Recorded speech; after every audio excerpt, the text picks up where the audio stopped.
Well, I guess the call did go out on social media, and I'm so grateful for everybody that has turned up here tonight because we really do have a story to tell. We are here because we do not agree with two IPAS centres coming into our town, our beautiful town of Trim, our heritage town that we are all so proud of. And it doesn't matter how long you have been here. This is our town. And we are not going to allow it to be decimated by bringing IPAS centres into the town, by bringing people in. We do not know who they are. We do not know where they come from. They walk into our country unvetted. We cannot go anywhere. We cannot stand on a GAA pitch. We cannot go anywhere unless we get Garda clearance. But thousands and thousands of people are walking into our country unvetted. Why are we not questioning that? We have to.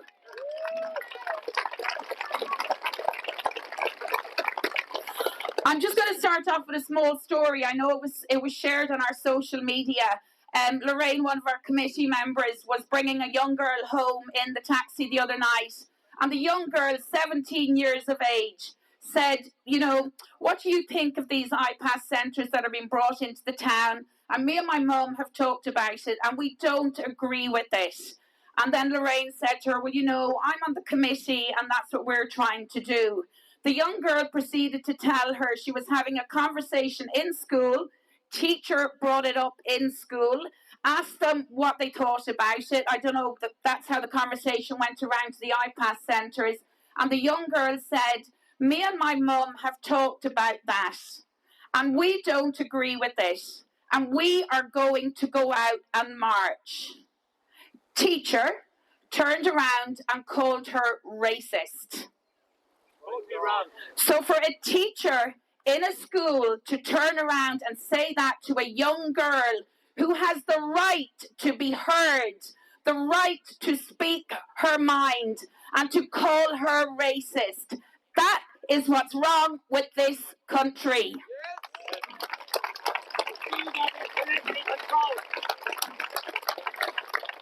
We are fighting over the two centres that are being brought into our town, where they're looking for a Section 5 to change that into an IPAS centre. We have been watching number 29 Oak Tree for the last... Lads, I've no idea. I don't even know what day it is today. Sorry, that's why I have the sunglasses on so you can't see my eyes. But I think it's 3 weeks now when that application went in. We are watching that building. Today, we saw action at the building. They seem to be putting in broadband. There was a bit of action, a lot of cars. We're watching it. We're watching to see what's going on. The application gets decided on the 30th of May. The problem being, and our concern is that that decision is made on that the 30th of May, that morning. We do not know what could happen that building that afternoon. We do not know what might pull up at that building that afternoon. We have to watch what's going on. Our other concern is the building up at the Fairgreen on the Summerhill Road. And I know some people were a little bit confused about where that was. And like I've said before, I don't like naming other businesses, but it's out behind to the right-hand side of the Castle Arch. So you can get an entrance on that Summerhill Road. But what they seem to have done, they have blocked off the entrances into the factory. They've blocked it off with 2 huge containers. So we feel that the other entrance is the entrance on the New Haggard Road. That is the entrance they're going to use.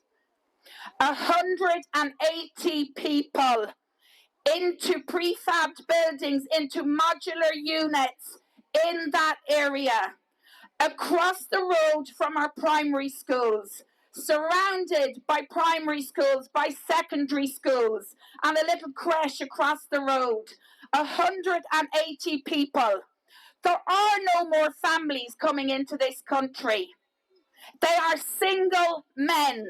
The majority are single men.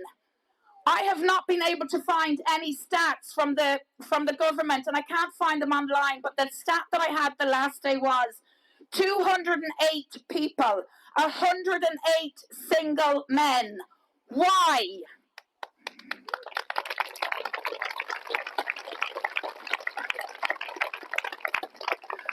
We called out the company that are looking to put those units in there. The man's name is Richard Thorpe. He is the person that's looking to put those units in there. He has just built a huge purpose-built factory up in Dunshaughlin. Those units can be made away from seeing eyes. Trucks can back in, load them up onto their trailers, and have them down on that site within a few hours. Set up on that site. We do not want 180 people, mainly men, sitting across from our schools and our children.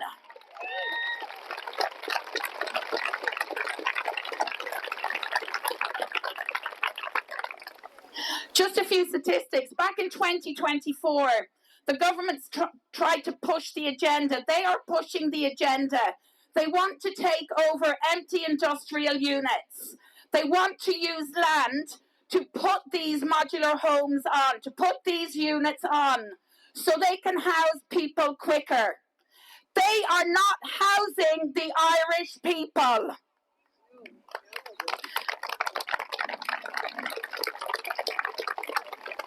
They are there for international protection asylum seekers. We brought in Ukrainians during the war. We started bringing them in 2021. The Ukrainians had every right to flee from a country that was being destroyed by war. No Ukrainians have been coming into this country for almost 2 years now. And they are the statistics online. Everything I stand up here and tell you tonight is the truth. It is the truth. I'm not telling lies. And after this, if somebody wants to call me out on something, call me out on it. But it's not lies. Those modular units back in 2022 cost about 240,000. In 2024, they had gone up to 440,000. Modular units just to house people in. But again, they're not housing Irish people.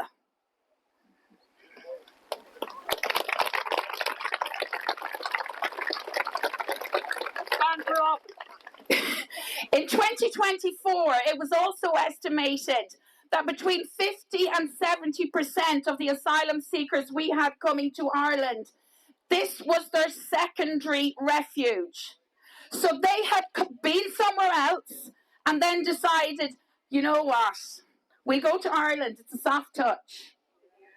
And that's what this country has become. It has become that because of our political parties who will not stand up and support its people. They listen to the EU, they listen to the WHO, they will not listen to the people.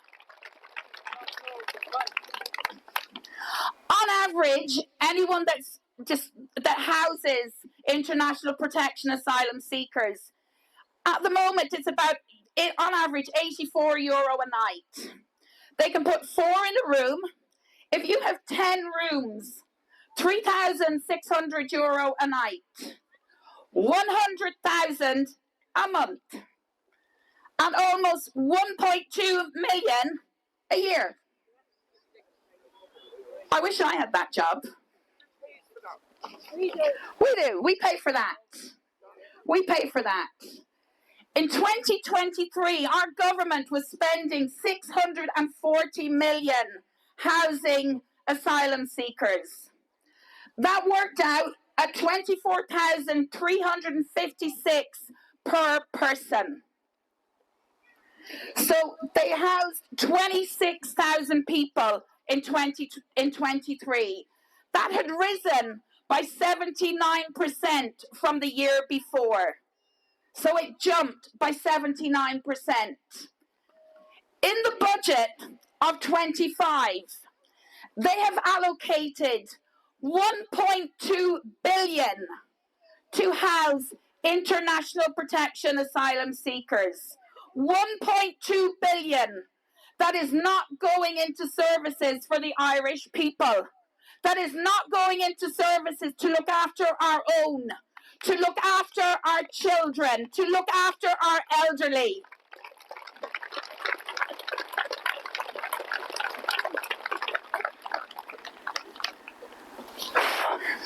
We've been looking at the different units that are in Meath. There are 9 IPAS centres already in Meath.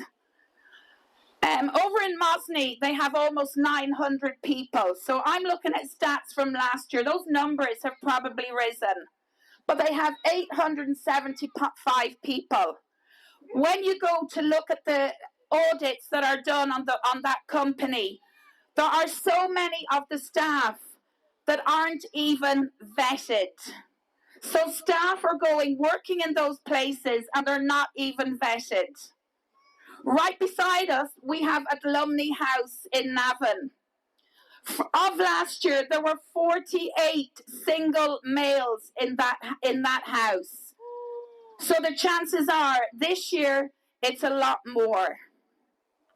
So that's what we have to look forward to if we open up our town to 2 IPAS centres coming into it. Protect your children. We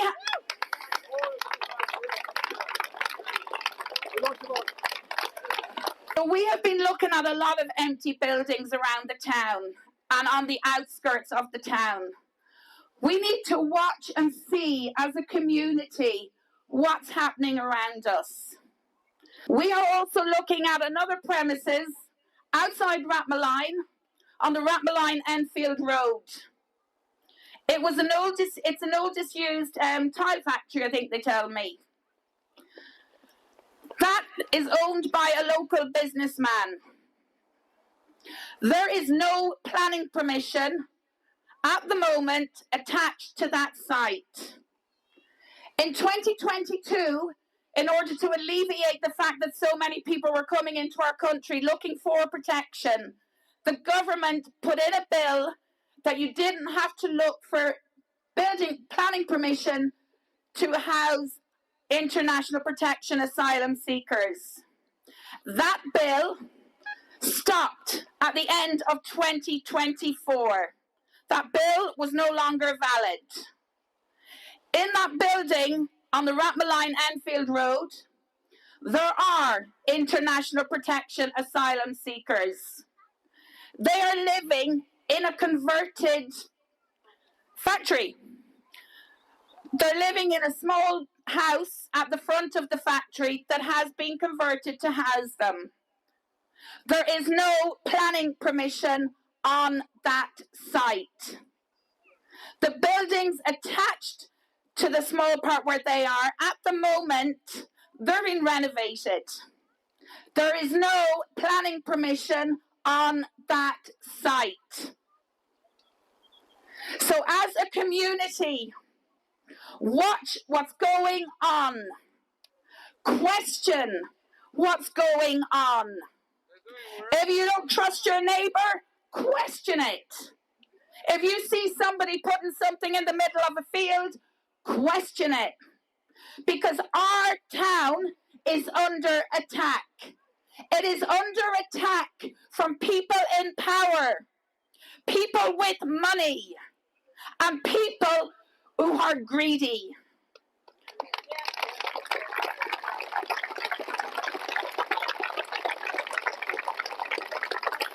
Myself and my committee put ourselves out there 3 weeks ago. We got ridiculed. We got called names.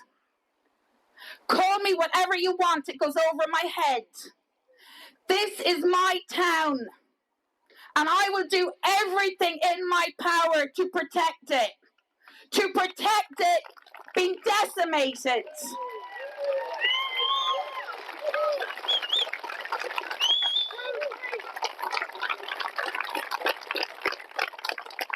So I'm going to pass over the mic now, but I beg you people, stay with us, support us. And it's like I said in our post last night, we had to be ready to walk away if people didn't turn out to support us today. We're a small committee and we couldn't do it on our own. And we are so thankful to see all of you, all the support we've got online.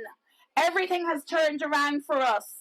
And tonight makes such a difference because we as a committee will do everything in our power to ensure that our town is protected for us and for our children.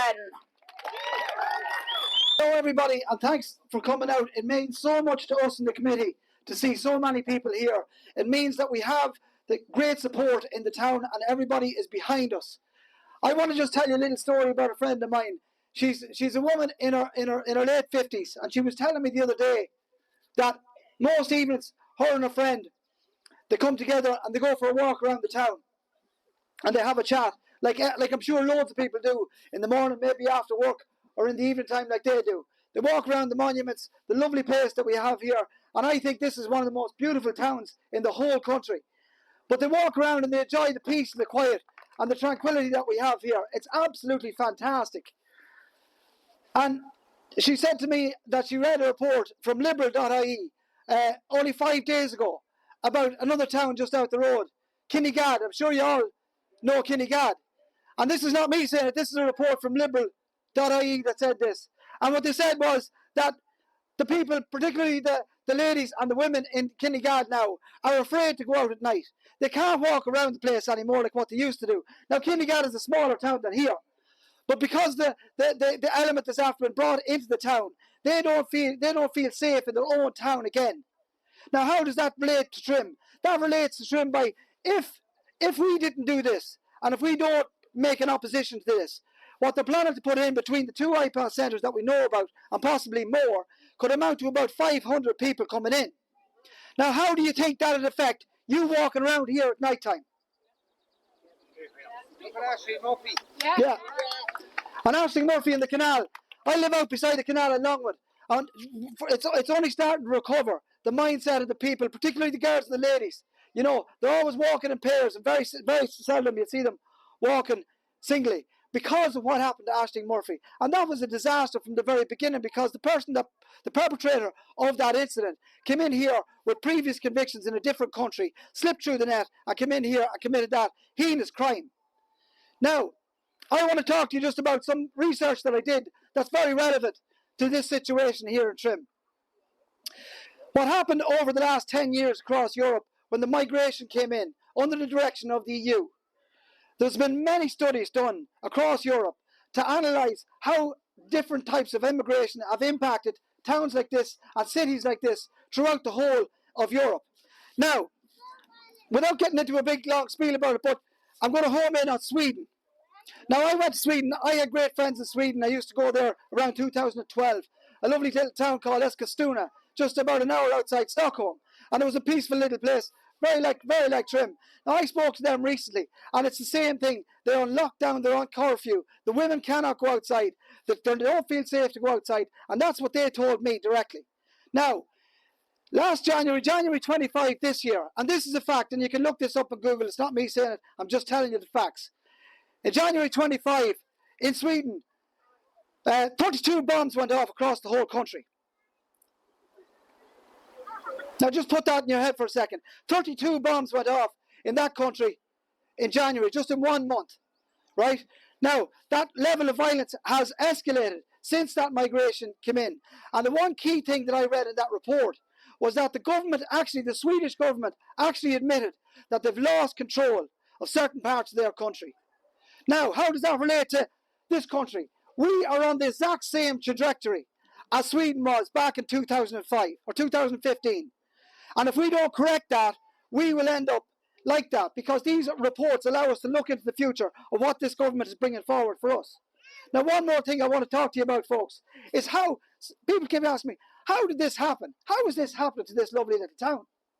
Well, how it happened was back in 2015, Fine Gael and the Labour government brought in exemptions, which is Section 5 across the whole country. And they sneaked this in to do to allow what happens now, to bypass the planning, right? Now, Fianna Fáil made no opposition to it, and Sinn Féin made no opposition to it. Now, last night I watched the video of Matt Carty up in Monaghan, and he's after jumping on the bandwagon as far as I can see, and he's after making an opposition to this. But they've been in government for quite a long time in opposition, and they had plenty of time to do that. So I can't see why they're just jumping on the bandwagon now. I think it's very disappointing.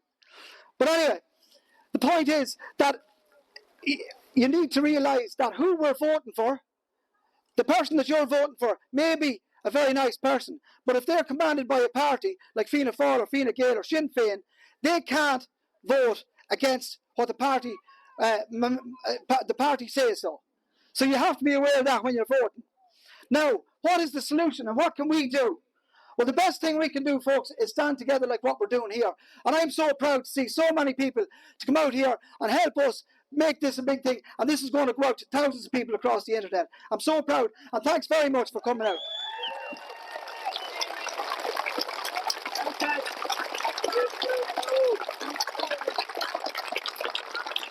As a solution to this, what I would suggest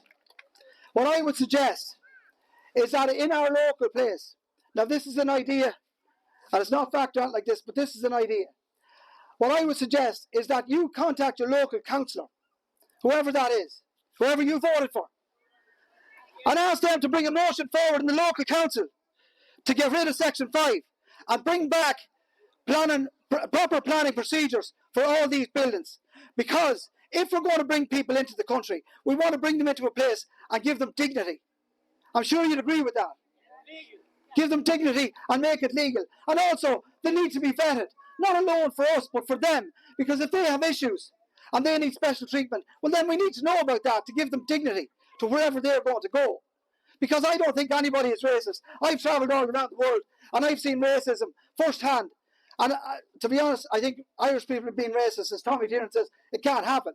But the point is that I would love to see people coming into this country with dignity and giving them the situation that they can thrive. But we have to put Irish people first. We have to put Irish people first. Now, I just read a report the other day where Father Tobin said that the Irish government are going to be spending 1.2 billion on asylum accommodation this year. And that doesn't sound like a lot, but let me put this into your head for a second. That's 1,200 million. 1,200 million they're going to spend housing asylum seekers this year. Now, I just did a few little calculations on the way in here this evening. And I said to myself, if they use that money to build social housing across this country, that'll give us over 5,000 houses to put in local communities across this country. And I think, and I'm sure you would agree as well, that that money would far better serve to serve the Irish people first. And then let's look after the people on the outside and bring them in with dignity through a proper planning procedure. So I ask you folks, contact your local councillors and ask them to bring forward a motion to get rid of Section 5 and bring back the proper planning procedures. Because if they bring the motion through, then it doesn't control government, the main government. But what might happen is that other counties will see what we're doing and they will follow suit. And if we get enough counties doing the same thing, the government will have to act. So please bear that in mind. And maybe if you think it's a good idea, contact your local councillor, because it all works in numbers. If they're under pressure to do this, then they have to act, because at the end of the day, it's you that votes them into place. I think, Siobhan, did you invite them here? Yeah. Okay, so there was emails sent out to all the TDs? Is there any of them here? No. So they were invited, yeah. So all the TDs were invited here. So what doesn't make sense to me, folks, is that, I just tell you a few more figures before I finish up. Fianna Fáil got 6,500 first preference votes in the last election. There's nobody here to represent them. Now, I've never seen a public gathering apart from Paddy's Day of so many concerned citizens here. So you think the person that you elected would be here to speak on your behalf, because that's essentially the job of your political representative.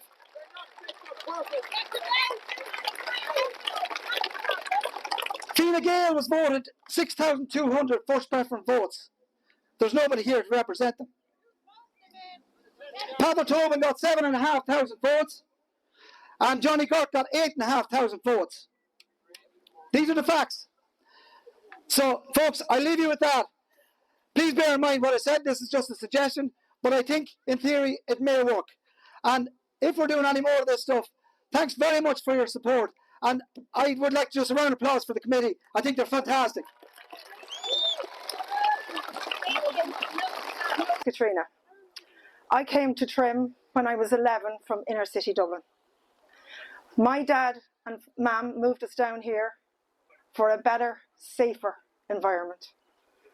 I have raised my children here. I have 2 grandchildren. I have worked in that station across the road.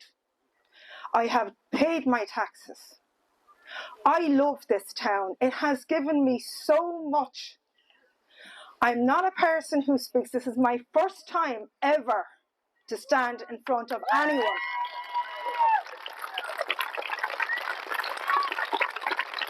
I'm not a computer warrior. I do not post lots of stuff on Facebook. I have no interest in politics as in parties. I am a normal person in this town who wants to preserve the peace and tranquility, our Irishness, everything that is under threat, because we voted in people to represent us. I don't feel represented. I don't see me being seen or heard. That is not okay. I have spent my whole life in this town paying my way to get what I have. I don't know how many of you live in Trim, but for the past couple of years, I've learned to fill my kettle at 9 o'clock at night, because I've no bloody water at 10:30 to drink, because our facilities are not here for us. I have waited 6 weeks to get a blood test this morning. That's not okay. Not when that money is going elsewhere. We need to look after our community first.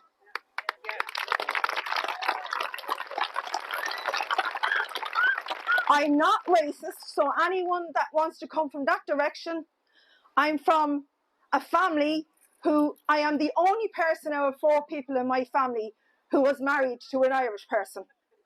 So racism has nothing to do with this as far as I'm concerned. There are good people from all walks of life living in this community and supporting it. And fair play to them.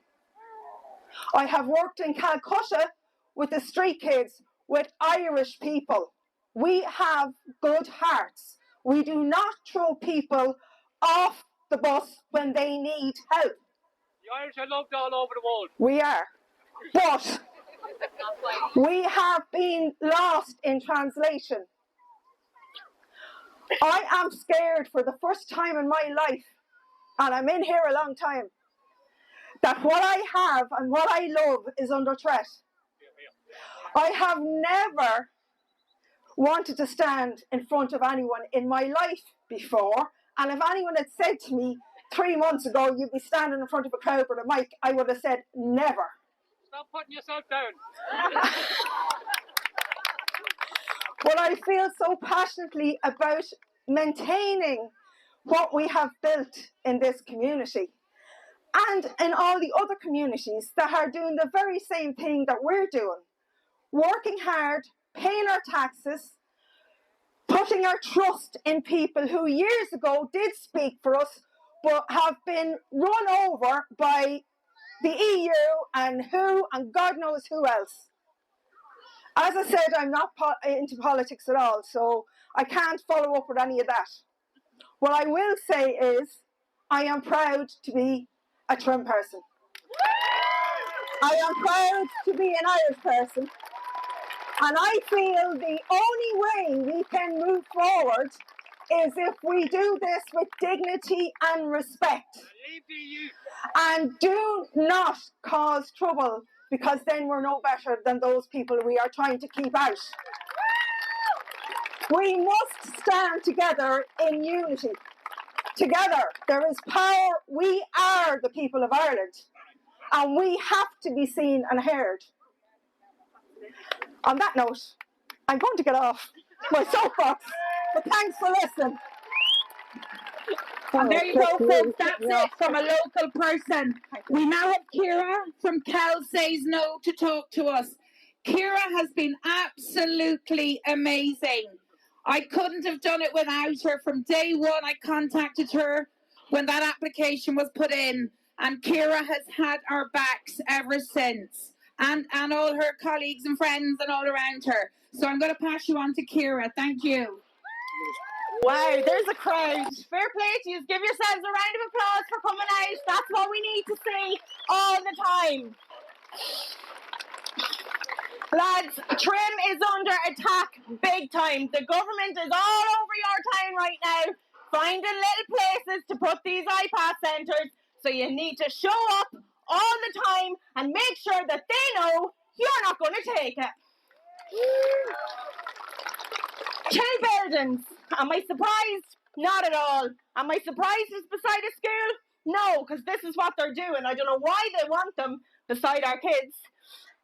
You need to show up every single meeting, okay? Numbers matter. You're building and you're growing. Every single community is doing this. We're all building small, and then we'll all work together. Because see that government? Their days are numbered. Big time.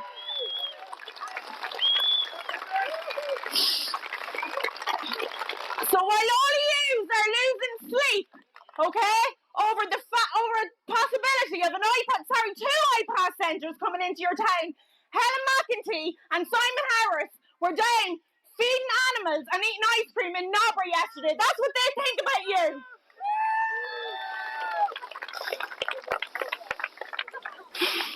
Things are happening across the country in every single town now, every single day.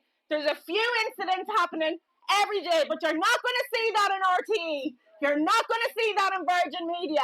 So if you're not on social media, you need to get on social media, because it's the only place you're going to find out the truth.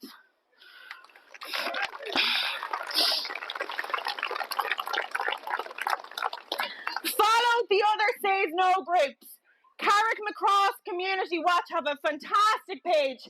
They're really, really, really good at keeping people informed about what's going on.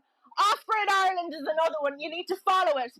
True stories all on that page all the time. Kenny Ireland is another one that you need to follow on Facebook. He tells the truth. He tells you what RTE don't want you to know.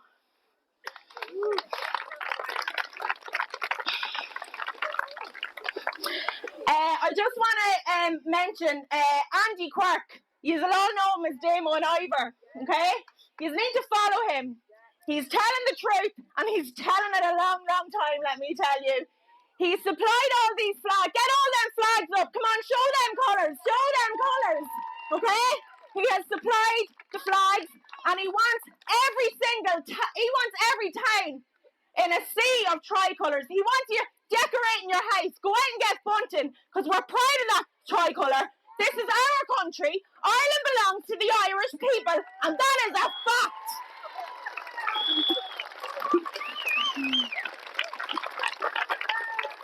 We're all been taken advantage of. And I don't know about you, but I don't take too kindly to anyone taking advantage of me. And that government are taking total advantage of us. So when you're at home and you're budgeting how you're going to pay your ESB bill, how you're going to feed your kids, all these migrants are coming in. They're getting medical cards. They're getting grants for everything. They're paying in Aldi and Lidl with food vouchers, for God's sake. Come on, lads, we can't have this anymore. We have to rise, and you have to say no and show the government Trim are not having an IPAS centre.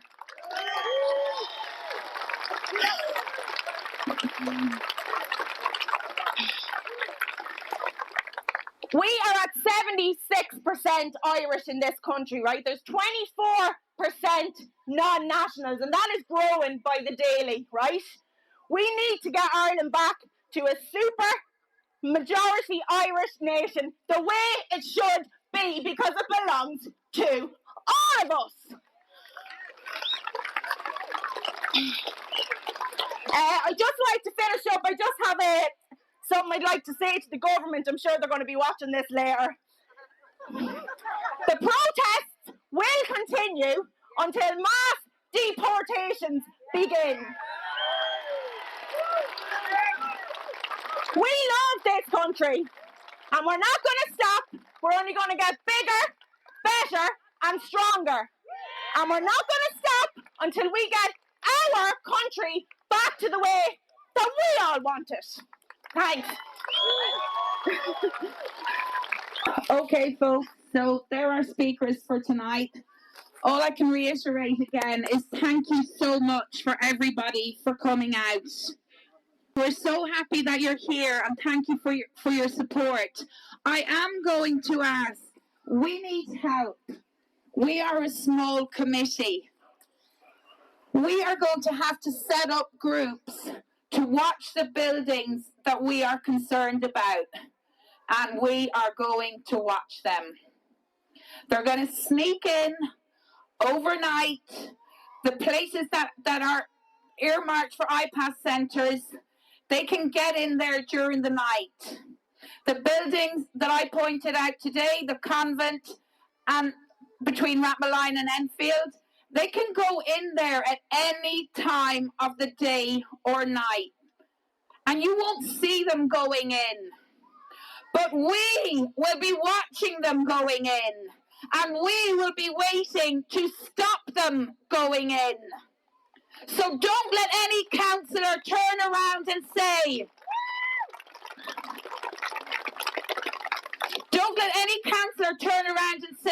that we are not under threat from IPAS centres coming into town.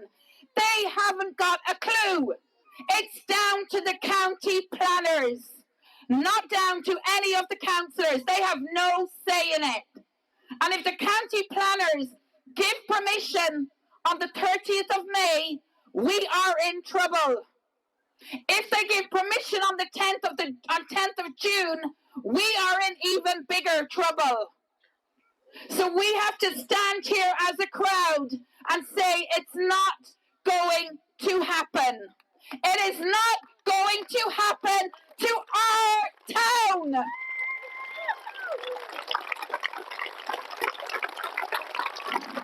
If you're on social media, please just drop us a message on the page. Don't comment on the page. Drop a message to the page. And let us know if you're going to be available. If we set up a group, that group is an alert group. So don't put things in, well, I had spag bol for my dinner and I had eggs benedict for my breakfast. No. That group will be a group that if you see something going on anywhere, you stick a thumbs up into it. That's all. That's all you need. And that alerts the other people in the group that something is going on at the centres that we are watching. Anyone who can get there, especially during the night, they get there and they watch that centre. As a town, we need to be on high alert over the next few weeks. I don't know what date it is, but the 30th is coming around. So we need to be on high alert. I need everybody here to promise me that they will watch our town. Come on, promise me!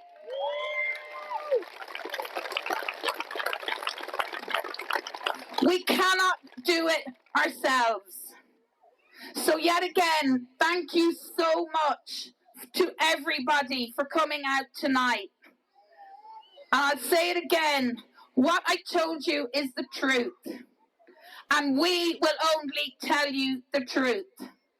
We're not going to make up stories. We're not going to put stuff out there that we just heard from somebody. We fact check everything. If somebody tells us something, we fact check it. So no, we speak the truth. So once again, give yourselves a huge round of applause. Thank you so much. Thank you.